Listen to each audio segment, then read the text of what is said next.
Because what you don't know about energy can kill you. Here's Alex Epstein. Welcome to Power Hour. I'm Alex Epstein. This week is going to be a little bit different than usual. Instead of inviting a guest for me to interview, I am actually going to be interviewed. And the reason is, a week or two ago, I was interviewed by Heidi McKillop, who is a filmmaker based in Canada, who has a really interesting story because she went from being very anti the Canadian oil and gas industry to being very pro that industry. And I really enjoyed the interview. She asked a lot of interesting questions that I think elicited a lot of my latest thinking about energy issues, environmental issues, how to communicate, the current administration in the US, the prospects for Canada, what strategies we should adopt to try to change things. And I thought it would be really interesting to listeners of Power Hour. So that will be this week's show. Hope you enjoy the interview, and I'll be back with you on the other side. Hello, everyone. My name is Heidi McKillop. I'm a director and producer of a Stranded Nation documentary. I have today here Alex Epstein. He is the author of A Moral Case for Fossil Fuels. So first of all, I want to say thank you for having Alex here today. And one of the most interesting thing is with this journey that I took from an anti-oil and gas advocate towards being now an advocate for the industry is I actually read your book a couple of years ago, and it was recommended to me. And it was one of the first things I read when I started to go through this. So I really appreciate, and it's quite a personal journey for me, and also having you here today. So I'm actually really curious though, like how did you come about being an advocate, and what was that journey like for you? So, I mean, the very short version is that my background and kind of lifetime love is philosophy, which is really about what are the fundamental principles that guide our thinking and our lives. And I was always very into logical thinking, and that includes always when you're evaluating a decision, looking at what I would call the full context, weighing both the benefits and side effects of every alternative. And one thing, once I started to learn a little bit about energy, I noticed is that when people were talking about fossil fuels or nuclear, they'd tend to only talk about negative side effects. And then when they talked about solar or wind, they'd only talk about benefits. And so whenever I see a bias like that, it really intrigues me as to what's the actual truth. And then the more I dug in, the more I realized that I was coming to conclusions that were unconventional, but that to me were inescapable. That's right. And so what would you say on, I guess maybe as the devil's advocate here, if you were to say that to say an environmentalist or someone that was opposing your book or opposing your views, what would be the counterintuitive argument to that? To them? Mm-hmm. Well, I mean, if they're classifying themselves as an environmentalist, I mean, I would want to get clear. Does that mean that you want the planet to be a really good place for human beings to live? Because sometimes people think of environmentalists as that, and sometimes they think of it as a place where humans have had no impact. And one point I would make is that those are two totally different planets. A planet that is a really good place for human beings to live and a planet in which human beings have made no impact are two different planets. We had a planet in which we made virtually no impact for a couple 100,000 years, and life was very bad. The planet is not a naturally nourishing place. It doesn't produce enough food and clean water for us. It's a very dangerous place. It does produce a lot of different kinds of threats to us. It's not a place where we have a lot of opportunity for fulfillment because we're so focused on overcoming its basic deficiencies and dangers. And so I would just want them to first realize that there's something very special about the world we live in today. The world we live in today, whatever its problems, is the most nourishing and safe and opportunity-filled world that has ever existed. And if I could get them on board to that, then I would start talking about, okay, how do we improve this? But we need to first understand what's making it so good. And one thing I would really try to get across is that overwhelmingly the thing that's making it good is that machines are producing value for us. The whole problem we have is the earth is naturally deficient and dangerous. It doesn't give us what we need. It gives us a lot of threats. We need to produce different kinds of values to nourish ourselves and protect ourselves. We ourselves are very physically weak, so we need machines to produce most of the value for us. And so the world we live in today is a machine labor civilization. It's a civilization in which machines do most of our productive work for us, and energy is machine food. So the only reason we have this machine labor civilization is because we have machine food that's low cost, reliable, versatile, meaning it can do a whole bunch of different activities, like from flying a plane to carrying a cargo ship to running a tractor. And then it's global scale. So it's for billions of people. And I would also just add one more thing, which is that there are billions of people right now who don't live in a machine labor civilization. They use machines and energy so little that their lives very much resemble the primitive lives of the past. And in fact, they would resemble them a lot more were it not for the help of the machine labor world, which helps out what I call the unempowered world in many, many ways. Absolutely. And you're correct on that. And I kind of always reflect on, especially being here in Alberta and Calgary, we have a lot of celebrities that have come out from LA and have a lot of different folks. And most people out here, especially our roots, are very based in the mountains. It's all cowboy country. It's a lot of farming. It's a lot of naturalistic things. And we spend a ton of time outside. So it's kind of interesting for us because we get these arguments quite regularly from folks coming in and criticizing our industry. And we're sitting here saying, no, like our water is clean out here. We take care of our environment. We care about the mountains. We care about conservation. So I think it kind of goes into this larger argument as well. You know, folks coming, like I said, from coming outside and coming into our borders and really having an impact on our industry and our jobs as well. I think of it if, you know, I mentioned that I've developed unconventional views and I come from philosophy. And I think the main thing that makes me have an unconventional view is my view of environment or of the planet, which is I look at the planet from a human-centered perspective, which means I want the planet to be as human-friendly a place as possible. And if that's really your premise, then you have to love both the beautiful parts of nature and the amazing things that human nature has created. And I don't draw a separation between those in the same way that I think most people do. Like I regard it all as our human environment or as our planet. I don't regard it as, oh, it's ugly if we built a building. Now we can build an ugly building, but we can also build a beautiful building. And, you know, historically, one of my heroes is Frank Lloyd Wright, the architect. And one thing I like about him is he just has this amazing architecture that he's really working with nature and he's creating things where the environment around you is better than the one nature created, but it doesn't devalue the beauty of the natural environment. It doesn't create something new that's ugly, but it creates something new that's beautiful. And I think that's the best kind of approach to environment. But I think a lot of what often happens is people who are against human impact, so against human beings producing a lot of new things, tend to claim to love nature. And so we have this package of, oh, you love nature and you hate human nature. And no, I love nature and human nature, and I want to combine them to have the best possible human environment. Yeah, and that was something that really resonated with me when I read your book for the first time. And I've read it through a couple of times actually now. And it was that concept of, you know, you don't have to be ashamed in a sense to be human. You know, this is something that you have to take as a reality check, that living outside of a fossil fuel environment and living outside of what are plastics and what are petroleum byproducts, it has made our lives completely different in every facet, from modern medicine to our conveniences to, you know, whatever it is that would be shopping. So there's not one part of oil and gas that does not impact our lives.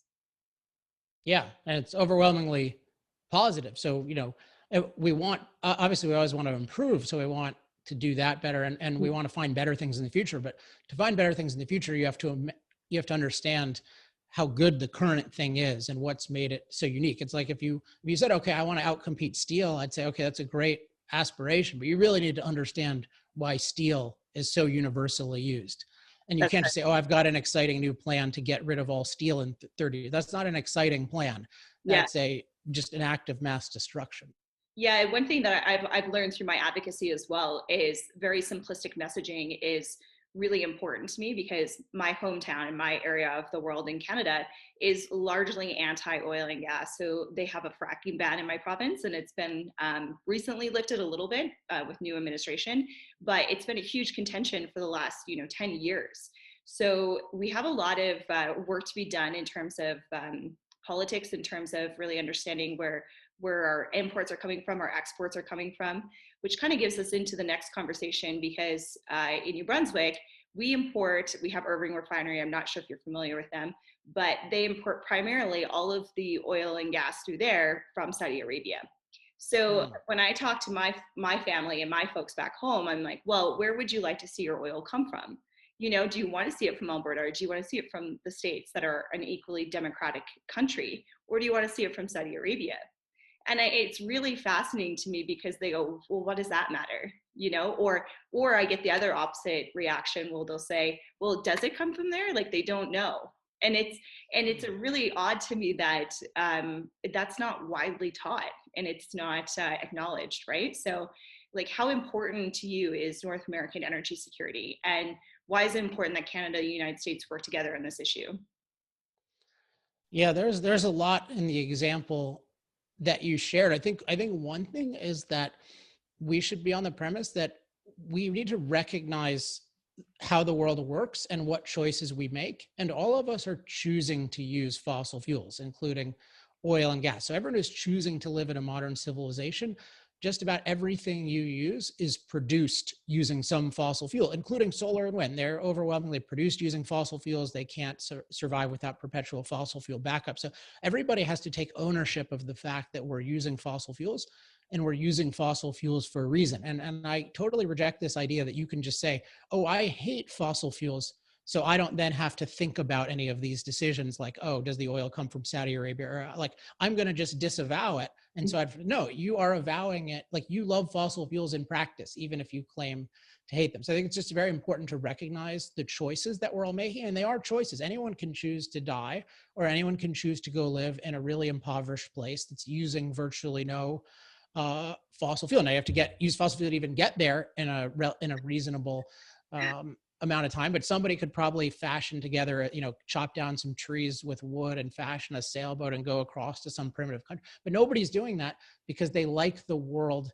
that we have, but they don't acknowledge it. So that's one point in terms of we all need to take responsibility for our actual choices and why we're making them. In terms of energy security. So if you think of energy security as the continuous availability of a low-cost, reliable energy supply, there are two ways in which that's so important. One is just your basic civilization. As I said, we live in a machine labor civilization. So everything about our lives requires continuous fuel for the machines that produce all these values. If those machines starve, we literally starve. And if the price of feeding those machines goes up, the price of everything goes up. So that's one sense in which energy security is important. It's just the basic functioning of our civilization.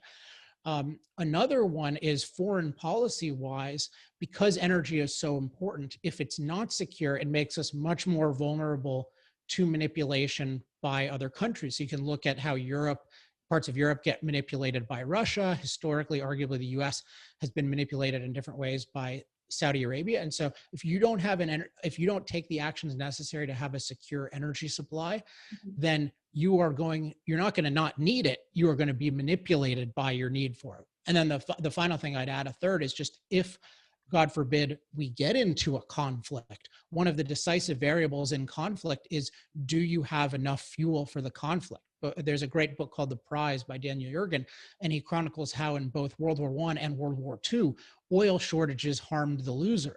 And the ability to produce energy from oil, which is the fuel of mobility, and mobility is the key to war, the ones who had the oil won the war. So people who are who are destroying or attacking our energy security, they are playing with, they're playing with fire. They're really playing with nuclear bombs, because ultimately you can be at risk of that if you don't have energy security.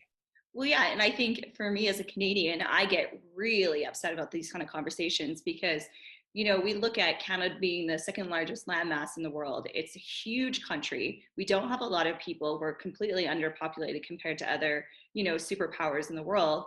And it really is astounding to me that we have a federal government, 2 terms now, that really doesn't stand up for energy security. And it doesn't really, it plays with this very dangerous line of natural resource development. And, and this is why oil and gas conversation is so important to me, is that it's not just about oil and gas. It's about water, it's about agriculture, it's about all sorts of mining processes that happen in Canada. And all the jobs that depend on that are exactly our middle class. So really, to me, it's really so much broader, that's got to be taken into a much larger context in terms of what we want to see. And personally, I'd like to see Canada use more of its natural resources and buy our own oil and gas before we sell most of it to the United States. And then from there, partner with people that are democratic by nature, right? Because again, like when you're supporting Saudi Arabia and you're supporting Russia imports, you're supporting all their standards of human rights, you're supporting their environmental rights, you're supporting all these different things that whatever practices they have in that country, you're demanding that product from them. And they're not transparent countries. So, they're going to continue having these margins that we can't compete with, right? And then on top of it, we have a ton of environmental groups that are saying, we don't want to see any development whatsoever. We don't care how environmentally friendly you're going to be. We don't care about the technology you're going to use. We're just going to shut the whole thing down. And that's fine and well for them. But when we have politics and we have politicians that are also agreeing with that, it makes it very difficult, to see progress happen here. Yeah, and it's just incredibly, with some things you consume, it doesn't make sense to produce them. I mean, there's something called division of labor and what's called comparative advantage. And so some things, certain kinds of coffee, you probably don't want to produce in Canada, or certain agricultural products, because it's interestingly, why is Canada underpopulated? In part because it's really cold. So this whole obsession with, warming is a huge problem. Well, that's not actually a huge problem for most people. But if you look at just, certain things, it doesn't make sense to produce everything domestically, but energy is something where there's a premium on producing it domestically if you can, because the security of it is so important. And the more hostility there is among energy producers in the world, and there's quite a bit today, the more that's an imperative. But particularly when you can cost effectively do it, as we can in many ways in the US and in Canada, it's particularly crazy not to produce it because you're still consuming it. So there's once you stop consuming it, then, if other people want it, it probably still makes sense to produce it, but you're consuming it right now. And this is what I talk about with the responsibility and recognizing reality. All of these people are consuming it. And even when they think they're consuming solar and wind, they're not consuming as much as they think they are. And that's all made possible by fossil fuels. So as long as you need to consume this to live, it is certainly to your advantage to produce it. And it's crazy to stop producing it, particularly in a world with a lot of hostility, because as I said before, you just put yourself at the mercy of these manipulations. And if we had blackouts where I live in California a couple months ago, like nobody likes that for even 2 hours. And even just, I had a virtual speech to give, and it's just, you start scrambling and you think, oh my gosh, can I go? So is there anywhere with power? Like you just, and you just think about how much you could be manipulated if you were 4 days into a blackout, or if you had a gas shortage and you're freezing, which is a real thing. Like, as I said, people are playing with fire and they have no idea. They're just consuming this energy, high energy machine labor civilization. They're just consumers of it. And there's just no awareness of it. But I think it's why it's important to really praise it and to say, hey, this is an amazing thing. You are acknowledging it's an amazing thing by taking advantage of it. I judge people by actions much more than words. If you act on the fact that this is really good for your life and you benefited from it, then you are affirming that through your action. I don't care what you say. If you think it's bad, go act on that. Yeah. Then you should definitely leave Canada, because you can't live in Canada without fossil fuels. Well, we're, obviously, I guess it's February 1st today, but it has been very cold the last 2 weeks. So, and it's been cold in Malibu. It snowed. And this is a minor point, but there's just no acknowledgement of how the world actually works. And there's this glorification, this worship of nature. As I said, I love nature, but I think of it as wild potential. We need to impact it a lot intelligently to make it a livable place. And just this idea that John Kerry, our new climate envoy, he has this crazy speech where he says, there's a perfect level of CO2 and that gives us a perfect temperature of 57. And it's like, what world are you living in? The temperatures fluctuate, by 100 degrees plus around the world. The global climate system is diverse, it's dynamic, it's dangerous. Like, the key is we need the energy and machines to cope with this thing. And you just see, like, when the temperatures go up, people have this idea of, oh, they're going up so fast and the whole world is burning, versus no, they've gone up 1 degree in the last 170 years and it's still snowing in Malibu and in Hawaii. So the idea that you're prioritizing this above your very ability to survive just shows that it's not a focus on human life. Oh, we've had a ton of issues up here as well. And one of them is one of our leaders. I don't know if you heard in the news down there, but she stood up and said, oil is dead. And I mean, it went viral all over Canada. And that's all we talked about for about 2 weeks, Elizabeth May. And, you know, to be a leader of this country and say, one of the leaders, you know, she's not obviously our prime minister, but it's just crazy to me. You know, it's like, why do you have that platform? How are you able to stand up and say oil is dead? It's not. Like, so I mean, it's more like you'd be dead without oil. That's pretty much it. Oh man, she really upset all of the West. You know, it's just a slap in her face. Which kind of gives me the next kind of conversation here, which is XL pipeline and also Line 5 that goes up through Michigan. There's a lot of opposition about that. And it's going to hugely impact Canadians if Line 5 is closed. Not only does it carry gasoline and jet fuel and propane to Ontario and Quebec, but it's also a huge loss for jobs. You know, that's another thing that we always have to consider. And so what do you make of all this? And how do you address the politics in the States as well that you guys are also coping with?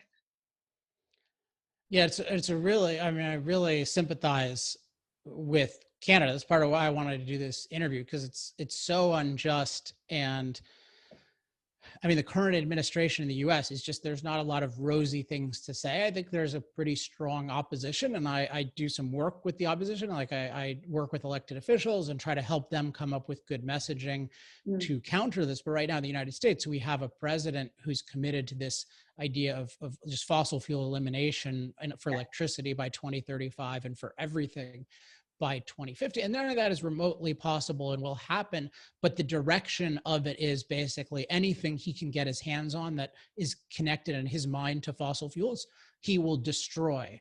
And he will destroy righteously. So it's just like, you know, Keystone, there's no thought about, why does this thing exist? Like, why is this company, TC Energy now, why do they spend a dozen years on this thing? Well, it's because it's really a valuable thing, where the oil we get from Canada is particularly valuable for many of our refineries. And the oil we get from fracking doesn't work with all of our, there's just all of these details that nobody has any interest, that I would say the destroyers or the blockers have no interest in. And it's, I think strategically, if I'm just thinking from Canada's viewpoint, is just really recognizing that there is this Keystone XL opposition is the sign of things to come from the current administration, and to be really aggressive in criticizing the US and putting any kind of pressure on the US, which Trudeau is not doing remotely. I think the Premier of Alberta has done some really good stuff on this, but I mean, you need it. It's hard for Canada to put pressure on the US anyway, just to be frank about things. So you definitely would need it coming from the top. And then I don't know what all the strategic options are, but it's really bad that there's, in Canada, I've done some work there too, just that there's opposition to any, like Energy East, there was opposition to, there's just opposition to Trans Mountain. Like, I think there is a real chance for an awakening in Canada to recognize, hey, this is crucial to us, this is crucial to our economy. And to just, I'd say the most important thing is take the moral high ground away from the blockers and the destroyers, and to say, hey, we are making the world a better and better place to live. We are doing something that's making all of our lives possible, including you, the blockers and the destroyers. And you're not doing anything good. You're not doing anything constructive.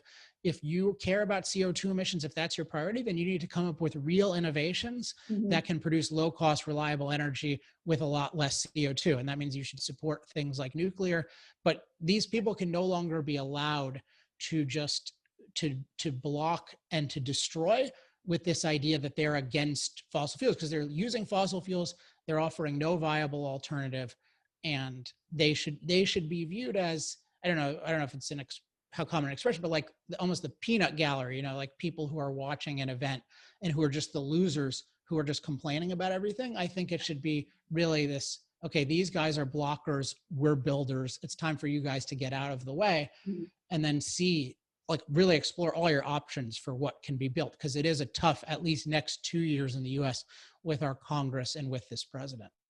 Well, I think the problem is with that we really cope with out here is, like I said, for me being a New Brunswicker, so born and raised East Coast my whole life, I moved to Alberta, and there's not a lot of connection across Canada. So we have, East Coast Canada, which is pretty kind of in its own little world. Then you've got Central Ontario and Quebec that are constantly at odds with each other.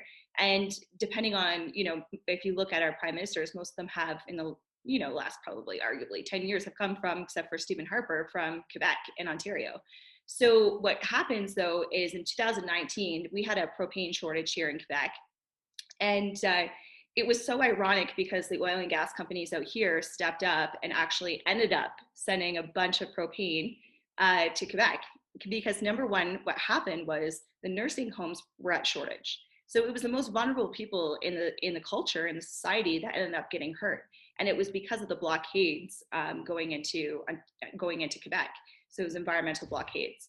And it still did not get the messaging. It did not hit the news. It wasn't as important as what people really made it out to be. There was a little bit of coverage, but we're also under this huge problem of our national news network are largely against fossil fuels. So for us to actually communicate with Ontario and Quebec, it's really difficult. So like Premier Jason Kenney has done a really good job. He's tried to reach out. He's done a lot of opposition work in this area. But we're definitely combating a lot of different, like you said, going and addressing a morality issue, but also getting coverage, right? Media coverage. So I don't know if you have any like tips for people or like how you normally do things where you're from, because I know you have a lot of opposition in California too. How do you kind of cope with that kind of conversation or strategy, I should say? Well, so I do think the most important thing is just the moral confidence, which includes like the moral disdain for the destroyers. Not there's too much of, oh, your heart is in the right place, you're good, I agree with your ideals, I'm against fossil fuels too, but it's going to take a little longer. Like that kind of thing, nobody will pay attention to you if you have that. So even like with me, I have the moral case for fossil fuels. I've been in New York City, like holding a sign that says, I love fossil fuels in the middle of a I love that. like it gets much more attention to have a really clear positive view and Right. then a negative view of the opposition than to just have a compromised view of like, oh, I think your heart's in the right place, but you're still great, and I wish, I really admire you. And so I think that is the positioning that's very important. But then I would think about, I would just impress upon people, this is an extreme time. So you have to think about extreme measures in terms of standing up, saying things. And I don't want to advocate for anything that I don't know exactly what the laws are, but at least should be communicated that these people deserve to have their power cut off. Like that should at least be communicated, and as related, that if not for us, you would have killed these people in nursing homes. Like I would have just be very, at minimum, clear about that. Like the anti-oil and gas or the blockers in Canada, and have really negative names for them. Like these people would have killed this many people in nursing homes, and just be very clear. And then with the news network, just anything you could, what's actually deserved is to have the power cut off and the oil cut off and the gas cut. So I don't know the logistics of doing that, but it should be at least communicated that that's deserved. And certainly for, these news networks and just everybody is being everybody who's condemning it is a parasite committing an injustice. It's so funny because that's when you're just speaking there, it's such a Canadian versus American kind of. I know, I was going to say that. But I'm even I'm quite extreme for an American. So it's even, I've had this issue in Canada where it's just American audiences, particularly in industry, like it'll be kind of like I'm like a pick me up, or I'm at the, like that can be motivating to them because I'm more extreme. Whereas in Canada, sometimes it can be, oh, just like, this makes me uncomfortable. That you would ever, because it's just, there's this cliche of, oh, Canadians say sorry all the time and apologize all the time. So Yeah. I'm not a master, you can be the expert in how to translate this stuff, but I mean, look, the anti-oil and gas Canadians certainly are not very reticent. So I don't see them apologizing. Yeah. So they're from Canada. So it's all about who thinks they have the moral high ground, and Well, and some of they them are from they Canada. think, Some of them are actually brought up oh, for that's professional probably. protesting. So that's a hard one to go by.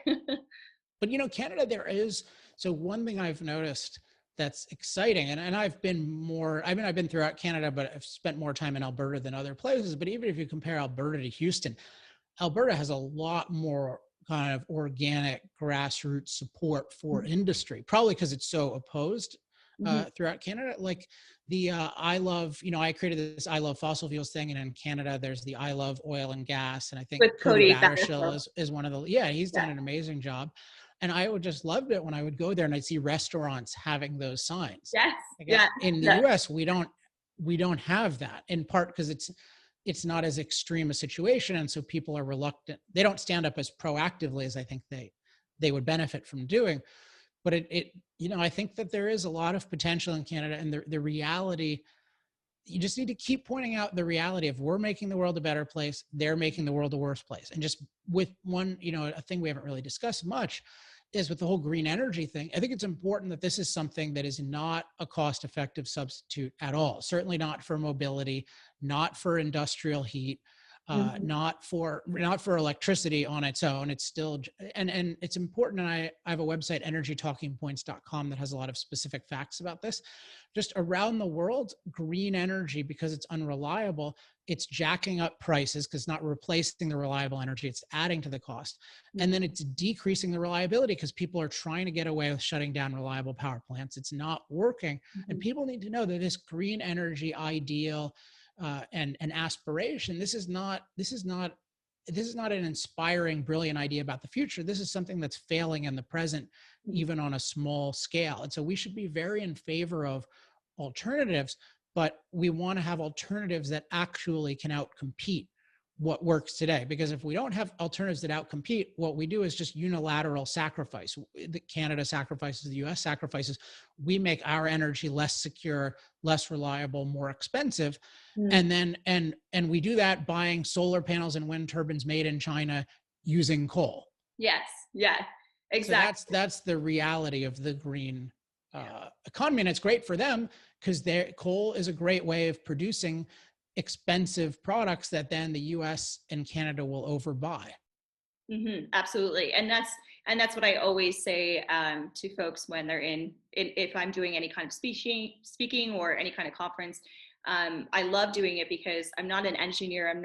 I didn't grow up in this world. So for me, it's very easy to say and just say, very simple points, like you said, going back to your base.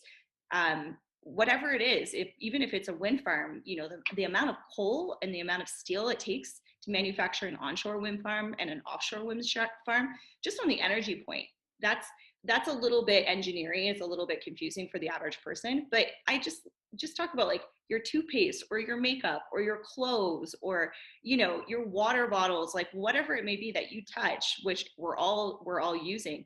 That's not going to go away. So I think that's really usually my driving point. Like even if you just take out the energy conversation, which is a huge aspect, there's still the consumption and the consumer part of it, which is it's our byproducts. Mhm. So you can't escape this conversation. And I think folks I find Canadians anyway, especially back east, that's been the most important messaging because I think we've heard so much in the news up here that we're going to move away from fossil fuels and we're going to move away from coal burning electricity and that kind of thing, and they're not really making that connection to their everyday lives, right? Yeah, that's very important. It seems like that's what you guys are focused on with storytelling, which is good. Yes, yeah, that's right. That's the only thing that we can do, I think in terms of really driving the message home where it's personal. And I know for myself, obviously, with my story being, anti, because I went to a liberal arts school and I did social work and then just a general sociology degree. And so my whole upbringing in education system was completely anti oil and gas and economics and completely based on a socialism, right? So I definitely understand where folks have been taught and where they're coming from and what they believe in. And it's really not a fair reality of the world. And it's not a well-rounded conversation. And that's unfortunately has been a driving part in our educational system as well. It's all systemic, right? Yeah, I mean, one thing, since I know you're focused on stories, I think I think we have big shortage of stories on our side, and proper storytelling, and a couple of the categories I think are really important. So one is just the failure of green energy around the world. So green energy, making energy less affordable and less reliable for people. And there are like stories out of the, UK that I just think about, like people to stay warm because the fuel prices are so high now in the winter, and it's of course cold there. Mm-hmm. People burning old books, literally burning old books to stay warm, or sitting in libraries all day, or riding buses all day, just huddling there to, like, this is what we've descended to. And people need to know that this is what's happening. And this is the glorious green future. Another thing is just the stories of how the stuff is made, how it's made in China, how it's made in the Congo, what the working conditions are like. And so they need to understand both the green things aren't green. They're not. So the first point is they're not really energy. The second point is the stories, but they're not really green. And knowing that, okay, when you're supporting this amazing green future, this is currently how it's done. And in part, the stuff is so expensive that they're doing anything they can to cut costs. And there are all these human rights abuses. And then I think a third category of story is the people who are using fossil fuels to improve their lives. So I was reading something about Tanzania and people using LPG, which is an oil derivative for clean cooking and heating their homes.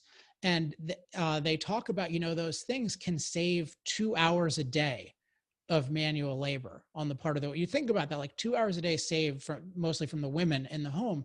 And those are the stories of empowerment that are happening. And those are the stories that the blockers are trying to stop. In the US, for example, Biden just had his list of aspirations and executive orders.